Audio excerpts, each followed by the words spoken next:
This is just going to be a quick rundown of every single Dragon Communion spell in the game for an invasion context.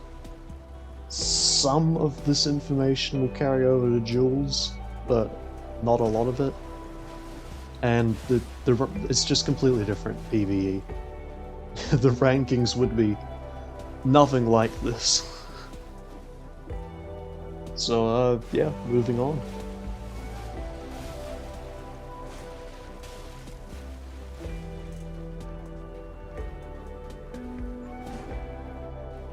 Dragon Claw is a really simple spell. Just gives you a bunch of poise, makes a shockwave in front of you. You use it to trade, basically.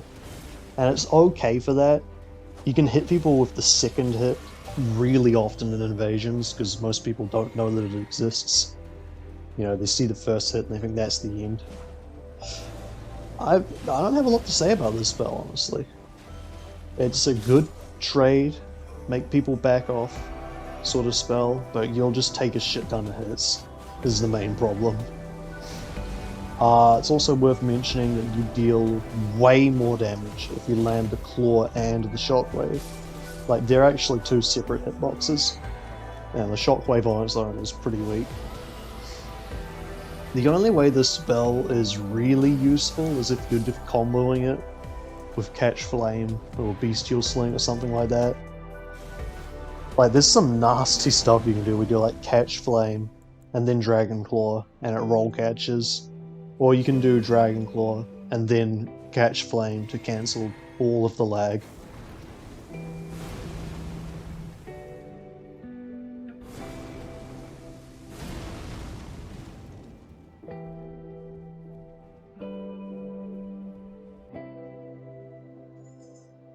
The spell varies drastically in how good it is, depending on how much your opponent knows about it. If your opponent deals with this spell wrong, it will kill them. It just one-shots you. It does like 2,000 damage. This spell is possibly one of the single strongest attacks in the game. On the other hand, this spell is the easiest to avoid in the entire game if you actually know what's coming. The problem isn't that it doesn't have enough range. I mean, you lunge pretty far forward, you've got a little AoE on the mouth. The problem is you have too much. If the opponent is close to you, you will just fly over their head and eat whatever damage they feel like giving to you. You'll probably die. The spell has a shit ton of poise, but that just makes it worse when you miss. I mean, it's nice when it helps you, but it usually doesn't. Interesting thing, this spell's startup is identical to Archaeal's Flame. Like, it's not like Greyoll, where, oh, they're a giant dragon head. No, it's literally the same. That seems pretty good, actually. Like, you can use that to bait people, but then you realize that the correct response to Archaeal's Flame is to run up and hit them. So, if your opponent knows how to fight a dragon build, they'll counter this spell without even knowing what spell it is. Because they'll just run into you. If they try to shoot a projectile or something, they're absolutely fucked. But that doesn't happen in my experience. I don't know, maybe in a duel that'll happen, but that hasn't happened to me yet in an invasion. This spell does actually see some use from me, especially in situations like on the top of an elevator. I think there's a clip that's probably in the background right now where I just kill someone coming off an elevator. If you can't see it coming, then, you know, obviously it's going to kill you. But this isn't something that I would use very often in an actual fight. Like, I'll use it because it looks cool, not because it's good. I think is the easiest explanation.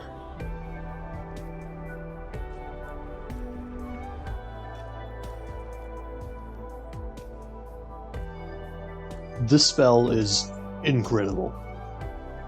It is the most stat-heavy Dragon Communion spell. You're gonna need a full 28 faith and 2 spell slots, but it's absolutely worth the investment. The shockwave is approximately the same size as the entire country of Australia. You can hit people through walls and under floors pretty easily, because the hitbox is centered on the dragon, which means it extends so far upwards. Yeah, you'll see it for yourself, it's pretty nifty. The backwards hitbox is kinda small, comparatively, but it's still large enough to keep you covered if someone tries to, like, run in and backstab you or something. In an invasion context, you get some serious mileage out of this spell. This is the gravity killing spell in this game. You know, Force is over now. We have hide behind a wall with Greyoll now. It's also fast enough to actually cast in a fight, which is really useful if there's a couple people running towards you. Like, you can get a little space and then cast it, knock them on their ass, give yourself a moment to heal or something. It's really useful if you use it right. Interestingly, this also applies a debuff to anyone it hits. Like, even if they roll through it, get all the iframes, it'll still debuff them. And it lowers their defense by 10% and their attack by 20%. It's honestly not something you notice most of the time. It's helpful, but it's not a very big deal, I think. One last note I want to make about this spell is the hitbox is active for like a second or two. I've seen way too many people get roll caught or hit by this spell because they thought they avoided it and then they just get blasted on their ass by the rest of it. It's very good for hitting people who don't know timing.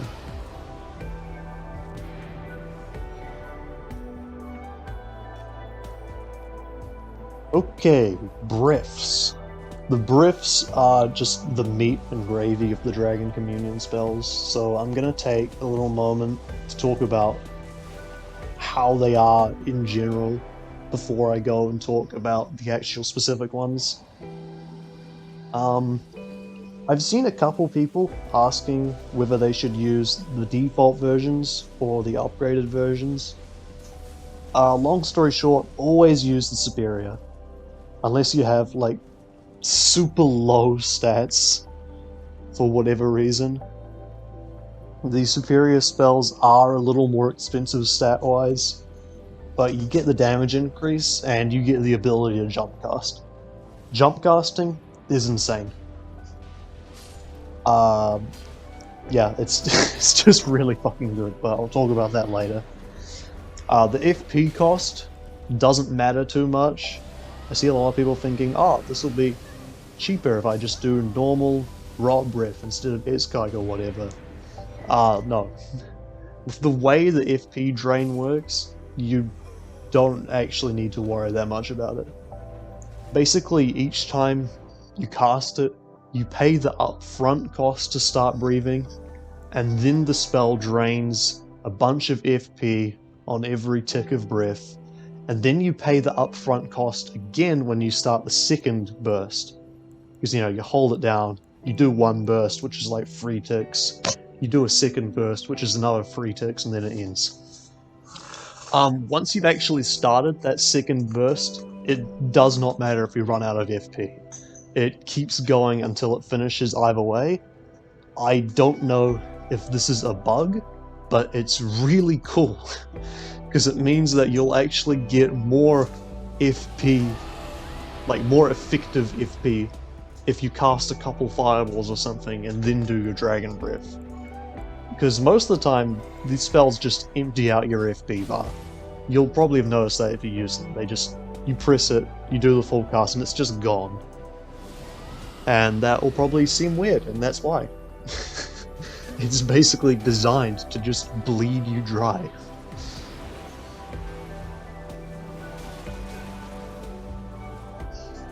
Anyway, jump casting. In case you're watching this and you didn't know, all of the superior incantations can be cast in the air. You know, like a plunging attack. So, Argheel's Flame, Smaragd's Glintstone Breath, Izkike's Decay, and Borealis' Mist. All four of those spells you can just cast without being on the ground. When you do this, you hover in the air, like you just dead stop in your fall for the full duration of the cast. And it's slightly faster than normal casting, but the real benefit is that you can just make it impossible for people to hit you. And you can also do some pretty dirty tricks. Basically, if you're on a sloped surface or a step, and you run off and jump, and then you jump cast, no melee is going to be able to hit you. The only way people will be able to stop you from just straight up killing them is if they have a spell, or like a firebomb or something ready to go. If they don't, they will just eat the spell and die. There is no blind spot. There is a blind spot when you cast normally. There is no blind spot when you jump cast, because it changes the angle so you will actually breathe under yourself properly. I think this is really good in invasions, because you can just jump off a roof or a ladder or something and get some really good ambush kills. The more creative you get, and the more you learn the map, the more benefit you'll get out of this. Also, remember, jump casting does not cancel fall damage. I repeat, it will make you take full fall damage when you hit the ground, though it does pause the timer. So you might be tempted to use this to get some insane jump casts off of lethal heights, given you'll only die once you hit the ground. But just keep that in mind, you will die. You can't cancel fall damage with this. Yeah, with all that covered, let me just move on to the individual breaths, because there's actually a little bit to think about, especially with the 2 status breaths. Also, just real quick, the superior versions do not build up status effects faster than the normal versions. They have the exact same rate of build up, which, you know, that's fair, honestly. They already build it up in 3 ticks. It doesn't need to be faster. This does mean that Rot Breath and Ice Breath are basically the only 2 where you might consider using the normal version instead of the upgraded one. But even then, you really should just be doing upgraded breaths.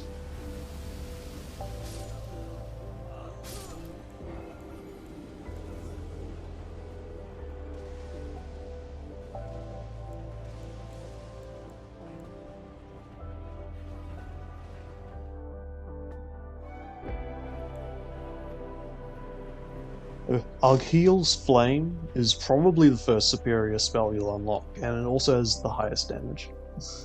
Like, by a large margin. I found that this is the easiest one to turn into a one-shot by applying buffs like Fire Scorpion and Flame Grant Me Strength.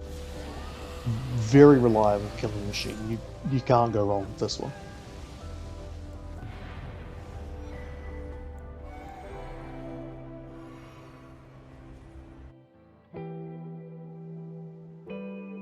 Smaragd deals slightly less damage than Argheel, though it still has more base damage than the 2 riffs to come. You can get pretty similar mileage to Argheel out of this spell, though it's worth mentioning that it will be countered by the Barrier of Gold spell, which is semi-common. You know, it's not a big deal, but you should keep it in mind. You'll also get less use out of buffs like the Scorpion Charms and shit, given that you're going to be running some sort of Arcane or Faith build, and you're not going to have a lot of magic weapons and spells. I would generally consider this spell slightly worse than Archeal, but god damn does it look good.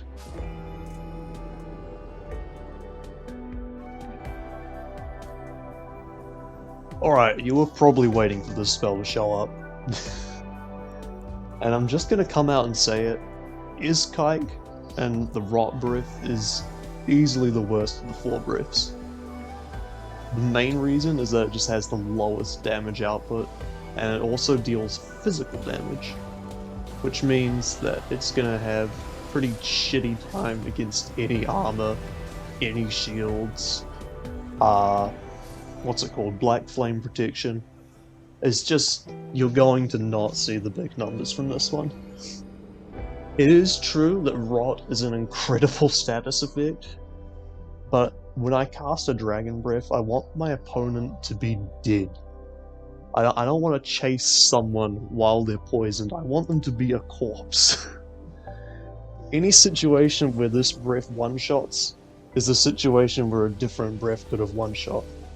And any situation where this breath doesn't kill means either I fucked up my shot, or a different breath would have done the job.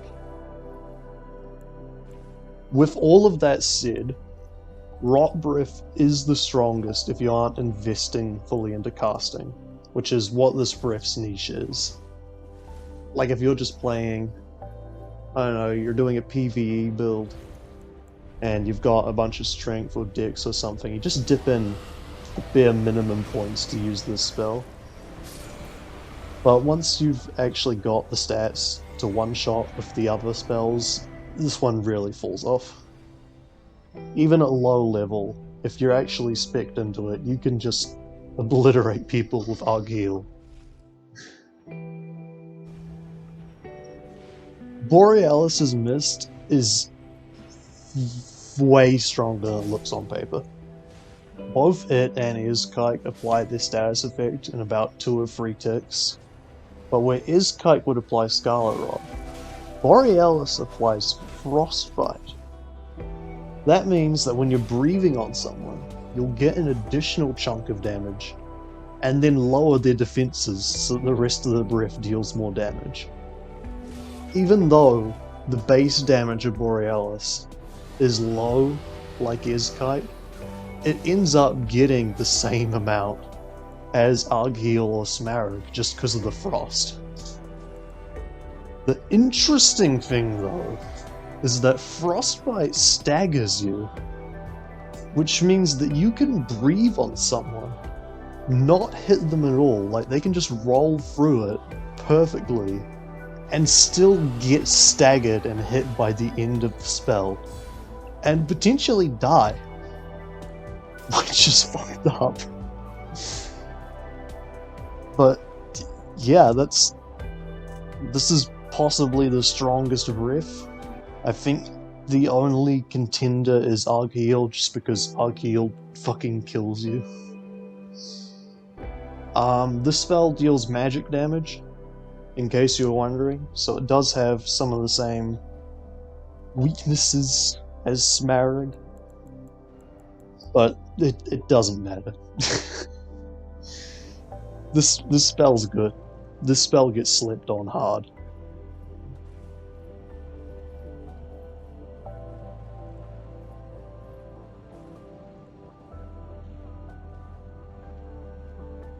Okay, I am going to completely ignore the regular Magma Breath and just focus on Theodorix's Magma, because Magma Breath is just a straight downgrade to Theodorix.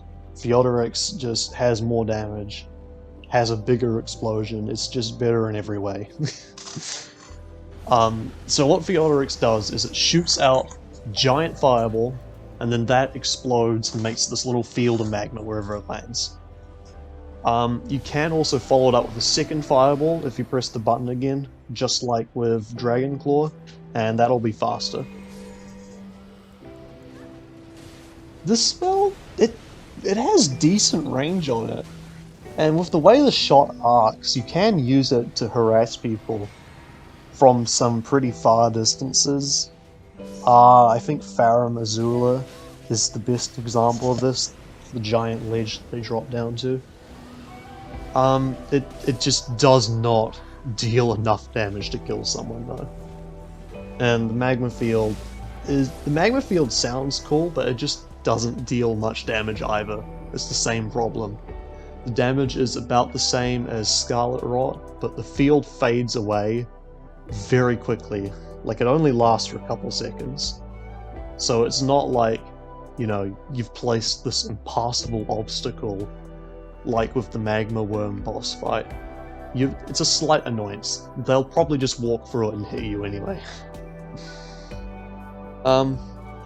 This is good for pressure from a distance, given that none of the other Dragon Communion spells can actually hit someone from like max lock-on range.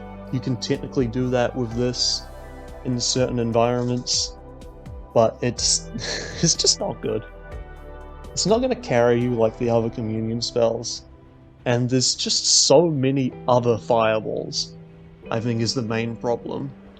Like, even if you're just doing a Faith build, you will get more fireballs. If you're just doing an Arcane build, you will get more from another fireball. It's it's just outclassed, you know?